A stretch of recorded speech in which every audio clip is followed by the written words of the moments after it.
the bigger story for me last night is Hyman scoring twice and he's up to 40. I've been watching it all year. I've seen how well he's played since he got to Edmonton. He has been a perfect fit. But he is second in the league in scoring, and he has 40 goals in February. That is a remarkable statistic that 5 years ago I would have laughed you. I would have said 5 years ago, there's a better chance. Second in the league in what, Hayes? In goals. Goal scoring. He's got 40. Yes, so he's behind McDavid. No, he's behind Matthews, and that's it. Matthews. He passed Reinhart last night. Wow. Reinhart's been stuck, I think, on 39 for a while. He passed Reinhart. Zach Hyman is second in goals in the NHL.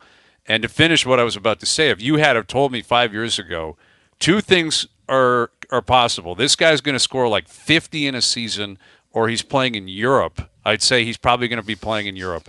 There's a better chance. And I don't mean that disrespectfully. What I mean by that is it's unbelievable what he's done since he got there. Yeah. Like your basic thought in the past was 25 to 30 goal guy maxed That's out. what I thought. I love Zach Hyman. I love him as a player. I love him what he represents. And I thought this guy will score 25, and his career high will be like 34. He's going to score like 53 goals this year. Let me just say one thing, and I'm not taking anything away from Zach Hyman. This is just a professional opinion.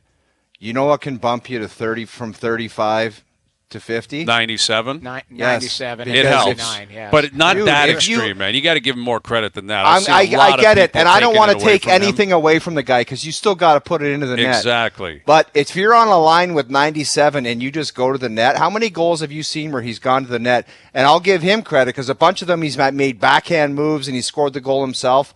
But if you want to grease up the goal total, playing with 97 is the ultimate factor. It certainly doesn't. If there was a fantasy draft on how to up your goal total, 97 is number one on the list. It's number one on the list, but I do not want to take anything away from the guy. Well, but you are, though.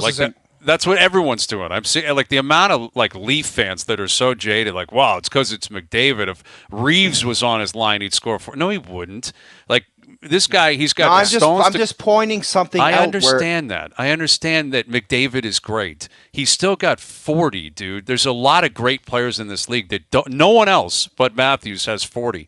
So the fact that he goes to the net, the fact that he's got the stones to battle, yes, you can get a lot of tap-ins. He had them last night. Like the one, he's literally in the crease. He just taps it, and like McDavid put it on a tee for him. That's incredible.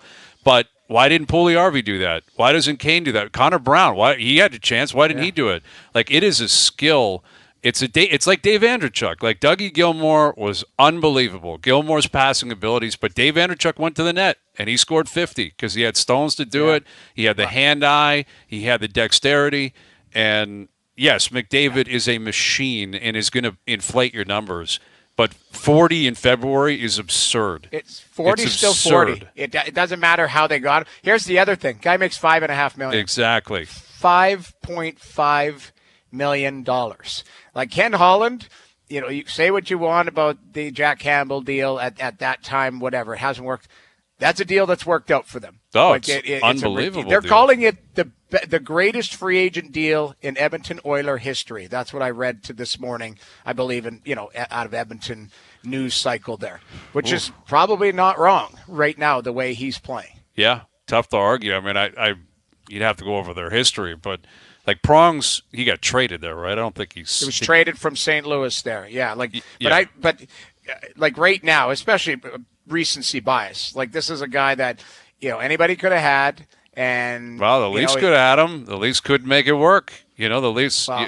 There's a lot of people doing that dance. The old. What was the worst thing that happened during the Dubas run? Was it letting Hyman walk for free, the Kadri trade, having Jared McCann, and then allowing Seattle to pluck him instead of Kerfoot or Dermott? There's no other way around the Hyman. Watching a guy score 40 goals on another team and McCann being a 40-goal scorer, there's no other way to summarize that than it being a miss.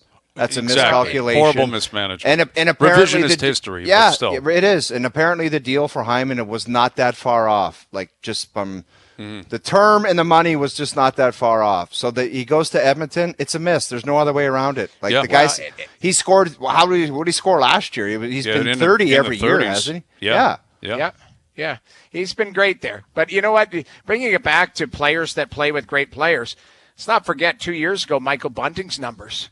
Michael Bunting was a 60-point guy. I don't think he's on a 60-point pace, I believe, in Carolina. No, Carolina. he's not. I don't think. Listen, I'm not downplaying the greatness of McDavid or the ability of freebies with McDavid, but you're giving the guy props, Hayes. You're giving him props. That's all I'm saying. I think he deserves everything, and that guy works his ass off for everything he gets.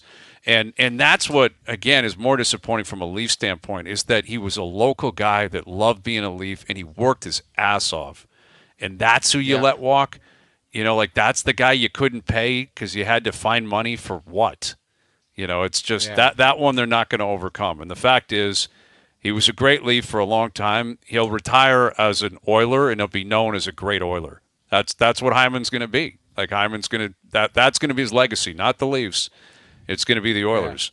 Yeah. And he had 36 goals last year, 83 points. And this year he's got 40 and a point a game. He's going to be a point a game guy with probably 52, 53 goals.